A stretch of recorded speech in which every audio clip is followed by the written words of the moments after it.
Good day, mate, and greetings from Sydney.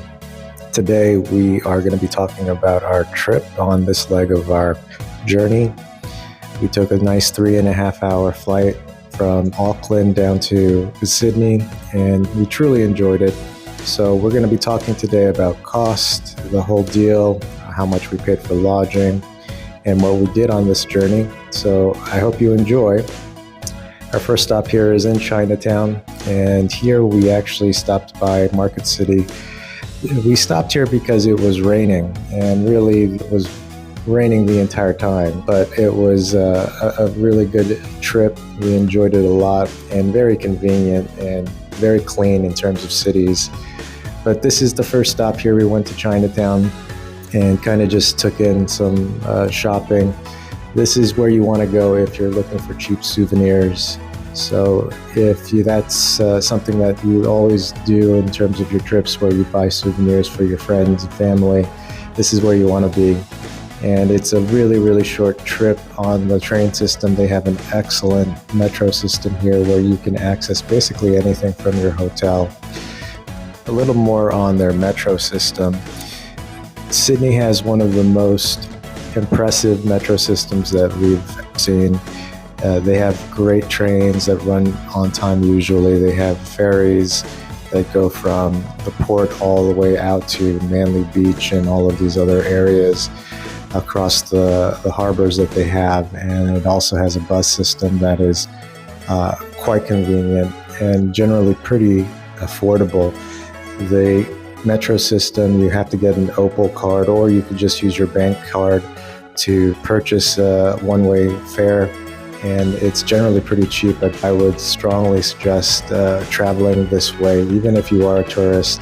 We took the train system down to Katoomba, where we saw a cockatoo or 3 or 4. The train ride was about 2 hours in one direction, so it was a bit of time, but we got there okay, and this is considered the gateway to the Blue Mountains. The Blue Mountains are well known for their lush, gorgeous landscapes and their bushwalks. They have a lot of different bushwalks at this place. They range from anywhere from half a mile to half-day trips, which are very, very long, and you need to be prepared. You also should be aware that there are a lot of tourists visiting this area. There are a lot of backpackers and a lot of hikers, a lot of hostels, so you can certainly make arrangements to just spend an entire week at the Blue Mountains enjoying these bushwalks. This is just a regular tour of the main point of entry into the Blue Mountains, but you can see there is a lot of green landscapes all around, and they have these 3 little mountains there that are called the Three Sisters. And so this is a pretty popular tourist destination when you are in Sydney. And like I said, it's only about a 2-hour train ride, again using your Opal card to get to this place. This area is somewhat reminiscent of the Grand Canyon if you've ever visited Arizona, and it's just a breathtaking view of the entire landscape of mountains. Unlike the Grand Canyon, however, there is no entry fee for this location, and so this was a free activity, which was very much appreciated. If you haven't hit that like button yet, please do.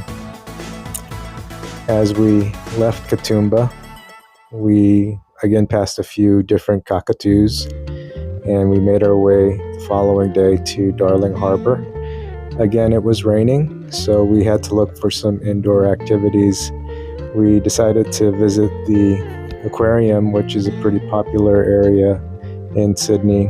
This is a pretty impressive aquarium because it does include some of the features you might see at the Great Barrier Reef, which Australia is known for. I'm pretty sure that Finding Nemo was taking place in Australia, so a lot of the different sea life that you see here is something you might find in that movie. There are starfish here. There were a lot of different species of fish, as well as some strange animals. They have sea cows here called dugongs, which I will point out here in a minute. But they had a lot of different types of fish. These are those dugongs that I was talking about earlier, which are referred to as sea cows. And I think they're actually endangered. They're mammals, and the only reason that this exhibit actually has those dugongs is because they were born in captivity. They also had a shark tank, which had a ton of nurse sharks. They are very big creatures, and we wanted to see them here because there's no way we would want to see these actually at the barrier reef later on in our trip. So we just took the time to appreciate how large these animals are. They also had some pretty massive rays. You could see all those teeth, which I was very much in awe of, considering I never want to be close to them. But this is probably the closest you're going to get to seeing these sharks in real life without actually being in any real danger. Just beautiful creatures, and so large. Here's a picture of the ray. You can see they had multiple sharks in this exhibit. They also had penguins, which were cute. Had some jellyfish here. Overall, this exhibit was pretty popular with the kids, and like I said, a very popular indoor activity. After we toured the aquarium here, it was only a hop, skip, and a jump away from the actual zoo. So we also ventured into the zoo here. They had Tasmanian devils. This is probably the cutest Tasmanian devil I will ever see. Very peaceful creatures. They have such a bad reputation. At this zoo, they also had kangaroos and platypus, or is it platypi? I'm not sure how you would say that. And they also had some koala bears, which are all native to Australia. So it was another great stop in that we were able to see these animals without having to venture very far. We also walked over to the Sydney Eye Tower in the middle of the city. You get some pretty decent views of all of Sydney from multiple angles at this tower. It was included in a purchase package where we actually bought one admission ticket for all three of these locations, so it was quite a deal. To reach the Sydney Tower, you actually have to go through their mall. So if, again, you're interested in shopping, this could be a twofer in that you can shop and see all of the sites at the same time. So something to consider. You can see the Harbour Bridge from here, and also the Opera House, which is just really close to it. We'll be at those locations later in the video, but you do get a lot of great views from this tower. This is the Victoria Building again, more shopping. The following day, we made our way over to Sydney Harbour. All of this is accessible through the metro system. Again, excellent metro system. You just need an Opal card, and you're basically anywhere you want to be in Sydney, which is great. This is another free activity where you can take in the sights of the Sydney Opera House. They do have concerts there daily, and so if you're interested in actually attending a concert there, I would suggest it.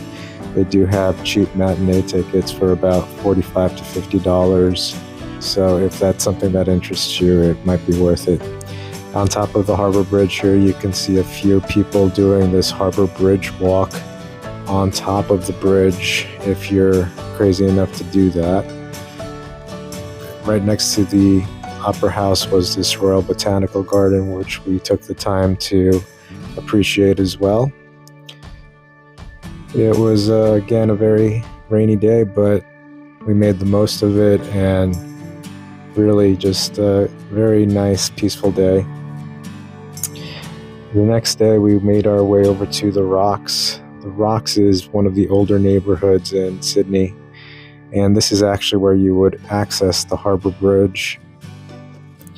We made our way over there, and it's quite a little bit of a trek. A lot of stairs, but not too shabby. I think anybody can really do this walk. And we just wanted to see where the best views of the Opera House in the city were. So we decided to go this way.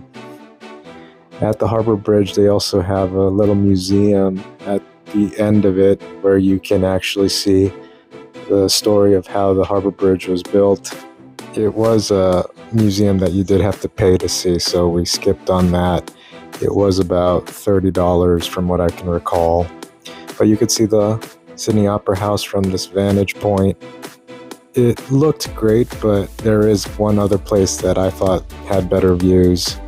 This is the Rocks, and again, this was one of the older communities in Sydney, and the buildings were actually built by the prisoners.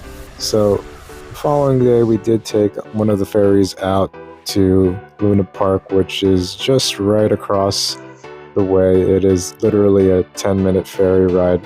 Again, something you can access with your Opal card. So Luna Park is probably a more popular nighttime activity, but we did attend during the day since we had some time. And it was one of the few days where the sun actually broke through the clouds. Everything, however, was closed for the most part, but it was nice to tour this area. They did have a Squid Game feature there, so you could see the statue that was made popular there by Squid Game. And I think this place is where you get the best views of the Opera House and the Harbor Bridge. So you can see it here, and you get an entire panoramic view of the Opera House, the Harbor Bridge, and the city from this location. The next day we did go over to Hyde Park again, slightly rainy, so we had to find some indoor activities, and this was a war memorial. The war memorial commemorated all of the lost Australians in multiple wars, and just a few blocks down was the Australian Museum. We weren't expecting much from this museum, but it turned out to be a pleasant surprise. It did remind me of the Museum of Natural History in New York. Again, this was another free activity and awesome for a rainy day, particularly if you do have kids. So I would highly recommend this if you are traveling with your family. They have a lot of these stuffed creatures here. You could see the kangaroos and the cockatoos, and these are all generally native to Australia. They also had this awesome dinosaur exhibit, which Dylan really digged, pardon the pun. But lots of skeletons. They had an awesome T-Rex autopsy exhibit. It was a good surprise in that we were able to do all of this for free. The great thing about Sydney is that everything is pretty close in terms of walking distance. So even if you didn't have an Opal card or you weren't using Uber or renting a car, actually I would discourage you from renting a car because parking is a pain. But everything is within walking distance. This is St. Mary's Cathedral, which is literally a 5-minute walk from the Australian Museum that we were just at. And then there was this park across the street, which had this very popular fountain there. And so, again, I would encourage you to walk and enjoy the weather outside. From there, we took a bus out to Bondi Beach, and Bondi Beach is actually quite a popular place here. It is a pretty cool beach in the middle of the city. They actually have a show here called Bondi Beach Rescue, which is pretty popular. It's about the lifeguards at this location. Today the weather was quite windy, and you can see how large the waves were. The riptides were pretty intense, so there weren't a lot of tourists out here, but it helped us in terms of at least enjoying the area without the crowds, which is certainly always a good thing. The next up on our trip is going to be the reef cruise. We did a barrier reef cruise, so we'll be getting into that in the next video. But as of this trip, we are going to talk about costs now. So in terms of lodging, We spent a good $744 on 6 nights at Sydney, and we spent about a little over $1,000 on transportation, including our airfare and our Opal cards. We spent $273 on food. They have some great Malaysian food here, which I would strongly encourage you to enjoy. And then we spent about $170 on various tours, which bring the total up to $2,246. Broken down over the course of 6 nights is about $374 per night, which is a pretty affordable price for a family of 3. Hope you enjoyed, and please like and subscribe.